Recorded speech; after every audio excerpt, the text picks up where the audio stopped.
ഇനി മൂന്നാമത്തെ കാര്യം, ജീവിതം ആസ്വദിക്കണമെങ്കിൽ, ഇബാദത്ത് ആസ്വദിക്കണമെങ്കിൽ നമ്മുടെ ജീവിതത്തിൽ ഉണ്ടാകേണ്ട മൂന്നാമത്തെ ഒരു കാര്യം, നമ്മൾ ശ്രദ്ധിക്കേണ്ട കാര്യം എന്താണെന്ന് വെച്ചാൽ, മനസ്സ് നന്നാകുമ്പോഴാണല്ലോ, മനസ്സ് സുന്ദരമാകുമ്പോഴാണല്ലോ ഈ പറഞ്ഞ കാര്യമൊക്കെ കിട്ടുക അല്ലെ?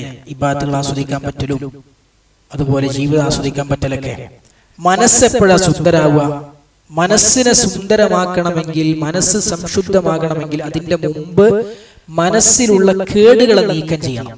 അതാണ് ഫസ്റ്റ് സ്റ്റെപ്പ്. നമ്മളൊരു പാത്രം, അതിൽ നമ്മൾ നല്ലൊരു ബിരിയാണി അതിൽ നിറക്കുന്നതിന് മുമ്പ് നമ്മൾ അത് എന്ത് ചെയ്യണം? അത് കഴുകി വൃത്തിയാക്കണം. കഴുകി വൃത്തിയാക്കി നല്ലൊരു പാത്രത്തിൽ നമ്മൾ ഭക്ഷണം വിളമ്പുള്ളൂ. നമ്മുടെ മനസ്സിന് ആദ്യം അതിലുള്ള കേടുപാടുകൾ നമ്മൾ ശുദ്ധിയാക്കണം. എന്നിട്ടാണ് അതിൽ നമ്മൾ എന്ത് ചെയ്യേണ്ടത്? ഈ പറഞ്ഞ റബ്ബിനോടുള്ള സ്നേഹവും തൃപ്തിയും അങ്ങനെയുള്ള പടച്ചവനോടുള്ള പേടിയും ഇതൊക്കെ മനസ്സിൽ ശരിക്ക് നിലകൊള്ളുള്ളൂ. റസൂലുള്ളാഹി സ്വല്ലല്ലാഹു അലൈഹി വസല്ലം പറഞ്ഞു, സലാസുൻ മൻ ഫഅലഹുന്ന ഫഖദ് തഅമ തഅമൽ ഈമാൻ. 3 കാര്യങ്ങൾ ചെയ്തവർക്ക് ഈമാനിന്റെ രുചി അനുഭവിക്കാൻ സാധിച്ചു. ഇതൊക്കെ ഈമാന്റെ രുചിയാണ് ഈ പറഞ്ഞതൊക്കെ. ഒന്നാമത്തെ കാര്യം എന്താ? മൻ അബദല്ലാഹ വഹ്ദഹു വഅന്നഹു ലാ ഇലാഹ ഇല്ലല്ലാഹ്. അല്ലാഹുവിനെ മാത്രം ആരാധിക്കുക, അവനല്ലാതെ ആരാധനക്കർഹനായി ആരുമില്ല, ആണ് ഒന്നാമത്തെ കാര്യം. രണ്ടാമത്തെ കാര്യം എന്താ? വഅഅതാ സകാത മാലിഹി തയ്യിബതൻ ബിഹാ നഫ്സുഹു. സംതൃപ്തിയോടുകൂടി സകാത്ത് കൊടുക്കാൻ പറ്റുക. അപ്പൊ നിങ്ങൾ നോക്കി, ഒന്നാമത്തെ കാര്യം പറഞ്ഞ എന്താ? തൗഹീദാണ്. തൗഹീദ് പറഞ്ഞ ശിർക്കിനോട് മായ്ച്ചു കളയണം. പടച്ചവനല്ലാതെ ഒന്നിനോട് നമ്മുടെ മനസ്സ് ബന്ധപ്പെടാൻ പാടില്ല. റബ്ബിനോടല്ലാതെ നമ്മുടെ മനസ്സിലെ പ്രതീക്ഷകളും ആഗ്രഹങ്ങളും പടച്ചവനിലേക്കല്ലാതെ തിരിയാൻ പാടില്ല. റബ്ബല്ലാത്ത ഒന്നിലേക്കും നമ്മുടെ മനസ്സ് തഅല്ലുഖുണ്ടാകാൻ, മനസ്സ് ബന്ധപ്പെടാൻ പാടില്ല. അതാണ് അല്ലാഹുവിനെ മാത്രം ആരാധിക്കണം, റബ്ബിനെ മാത്രം ഇബാദത്ത് ചെയ്യണം. അതാണ് മനസ്സ് ശുദ്ധീകരിക്കുക എന്ന് പറഞ്ഞാൽ. സകാത്ത് കൊടുക്കണം. എങ്ങനെ കൊടുക്കണം? എടങ്ങാറായി കൊടുക്കേണ്ട വെച്ച് കൊടുക്കില്ല. തയ്യിബതൻ ബിഹാ നഫ്സു. അത് വളരെ പ്രധാനമാണ്. മനസ്സ് തൃപ്തിപ്പെട്ട് ഇഷ്ടപ്പെട്ട് കൊടുക്കാൻ പറ്റണം സകാത്ത്. അതെപ്പോഴാണ് കൊടുക്കാൻ പറ്റുക? മനസ്സ് ശുദ്ധാണെങ്കിൽ അങ്ങനെ കൊടുക്കാൻ പറ്റുള്ളൂ. മനസ്സിൽ ദുനിയാവിനോടുള്ള കൊതിയും മനസ്സിൽ ദുനിയാവിനോടുള്ള ആഗ്രഹവും ഇങ്ങനെ അള്ളിപ്പിടിച്ച് കിടക്കുകയാണെങ്കിൽ കൊടുക്കാൻ കഴിയൂല. കൊടുക്കും, എങ്ങനെയെങ്കിലൊക്കെ കൊടുക്കും, മനസ്സ് തൃപ്തിപ്പെട്ട് കൊടുക്കാൻ കഴിയൂല. ദുനിയാവിനോടുള്ള ആർത്തി മനസ്സിനോട് നീക്കണം, അപ്പം മനസ്സ് ശുദ്ധിയാവും. ഹുബ്ബുദ്ദുനിയ മനസ്സിൽ നീങ്ങിയാൽ മനസ്സ് ശുദ്ധിയാവും. ആ മനസ്സ് ശുദ്ധിയായാലേ ഈമാന്റെ ടേസ്റ്റ് അനുഭവിക്കാൻ കഴിയുള്ളൂ. മനസ്സ് ശുദ്ധിയാണെന്നുള്ളതിന്റെ അടയാളാണെന്ത്? മനസ്സിൽ ദുനിയാവിനോടുള്ള സ്നേഹം കുടികൊള്ളുന്നില്ല എന്നതിന്റെ അടയാളമാണ് മനസ്സിൽ സകാത്ത് തൃപ്തിപ്പെട്ട് കൊടുക്കാൻ പറ്റുക എന്നുള്ളത്. സകാത്ത് തൃപ്തിപ്പെട്ട് കൊടുക്കാൻ പറ്റുന്നുണ്ടെങ്കിൽ ദുനിയാവിനോടുള്ള സ്നേഹം മനസ്സിൽ ഇല്ല എന്ന് മനസ്സിലാക്കാം. അതുകൊണ്ടാണ് റസൂലുള്ളാഹി സ്വല്ലല്ലാഹു അലൈഹി വസല്ലം രണ്ടാമത് അത് പറഞ്ഞത്. മൂന്നാമത്തെ കാര്യം എന്താ? വസക്കാ നഫ്സഹു. മനസ്സിനെ തസ്കിയത്ത് ചെയ്യണം. മനസ്സിനെ തസ്കിയത്ത് ചെയ്യണം. അപ്പൊ സ്വഹാബിമാർ ചോദിച്ചു, വമാ തസ്കിയത്തുൻ നഫ്സ്. എന്താ ഈ മനസ്സിനെ തസ്കിയത്ത് ചെയ്യുക പറഞ്ഞാൽ? നഫ്സിനെ തസ്കിയത്ത് ചെയ്യുക എന്ന് പറഞ്ഞാൽ എന്താ അതിന്റെ ഉദ്ദേശം? അതിന്റെ ഉദ്ദേശം എന്താണ്? റസൂലുള്ളാഹി സ്വല്ലല്ലാഹു അലൈഹി വസല്ലം പറഞ്ഞു, അൻ യഅലമ അന്നല്ലാഹ അസ്സ വജല്ല മഅഹു ഹൈസു കാൻ. അവൻ എവിടെയാണെങ്കിലും അല്ലാഹു അവന്റെ കൂടെയുണ്ട് എന്നറിയലാണത്. ഒറ്റക്കാകുമ്പോഴും ഇരട്ടക്കാകുമ്പോഴും ആൾക്കാരെ കൂടെയാകുമ്പോഴും വേറെ എവിടെയെങ്കിലും ആകുമ്പോഴും അങ്ങാടിയിലാകുമ്പോഴും എവിടെയാണെങ്കിലും അള്ളാഹു എന്റെ കൂടെയുണ്ട് എന്ന ചിന്ത, അതാണ് മനസ്സിനെ നന്നാക്കുക എന്ന് പറഞ്ഞാൽ.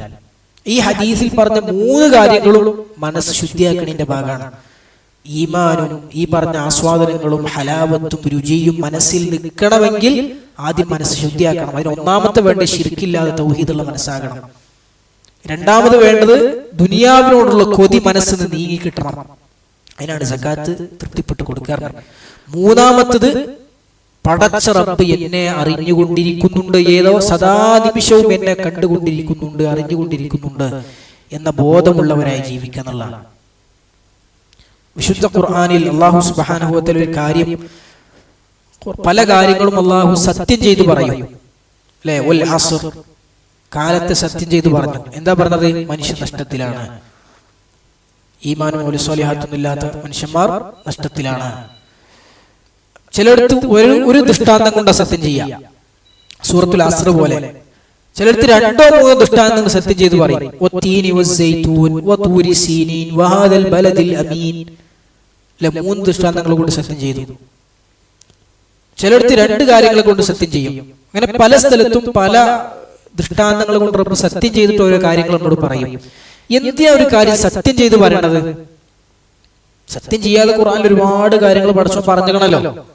എന്തുകൊണ്ടാണ് ചില കാര്യങ്ങൾ റബ്ബ് സത്യം ചെയ്ത് പറയണത്? എന്തിനാ?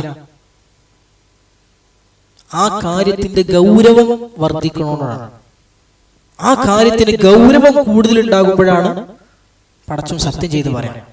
അപ്പൊ എന്തിനാ ചില സ്ഥലത്ത് സത്യം ചെയ്യണ ദൃഷ്ടാന്തങ്ങളെ എണ്ണം കൂട്ടണതിനാ? ചിലടത്ത് 2 കാര്യത്തെ, ചിലടത്ത് 3 കാര്യത്തെ സത്യം ചെയ്ത്, ചില 4 കാര്യത്തെ സത്യം ചെയ്ത്. എന്തിനാ എണ്ണം കൂട്ടുന്നത്? അത്രയും ഗൗരവം ഉണ്ടാകുമ്പോ അള്ളാഹു സത്യം ചെയ്യാൻ ഉപയോഗിക്കുന്ന ദൃഷ്ടാന്തങ്ങളുടെ എണ്ണവും കൂട്ടും. ആ സത്യം ചെയ്ത കാര്യത്തിന്റെ ഗൗരവം കുറച്ചുകൂടി വലിയതാവും.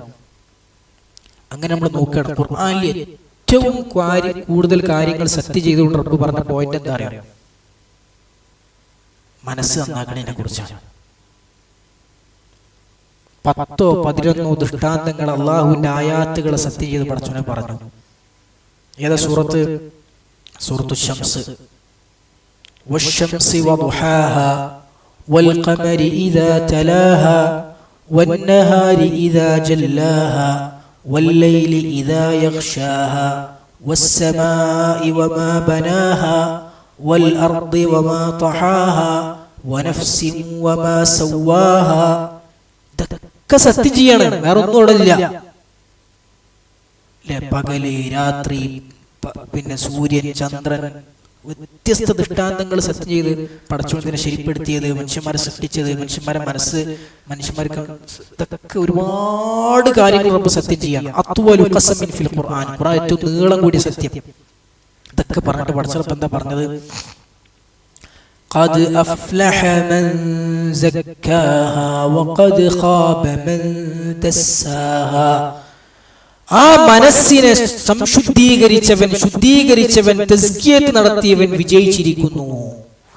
ആ മനസ്സിനെ മോശമാക്കിയവൻ അവൻ പരാജയപ്പെട്ടിരിക്കുന്നു. ഈ ഒരൊറ്റ പോയിന്റ് പറയാൻ വേണ്ടിയിട്ടാണ് ഖുർആനിലെ ഏറ്റവും അധികം ദൃഷ്ടാന്തങ്ങൾ റബ്ബ് സത്യം ചെയ്തത്. അപ്പൊ ആ പോയിന്റിന്റെ ഒരു ഗൗരവം എത്ര! അള്ളാഹു ശുദ്ധമായ മനസ്സിന് ഉടമകളാക്കാൻ എനിക്കും നിങ്ങൾക്കും തൗഫീഖ് നൽകി അനുഗ്രഹിക്കുമാറാകട്ടെ. മനസ്സിനെ തസ്കിയത്ത് കിട്ടുക എന്നുള്ളതാണ് ഏറ്റവും പ്രധാനം.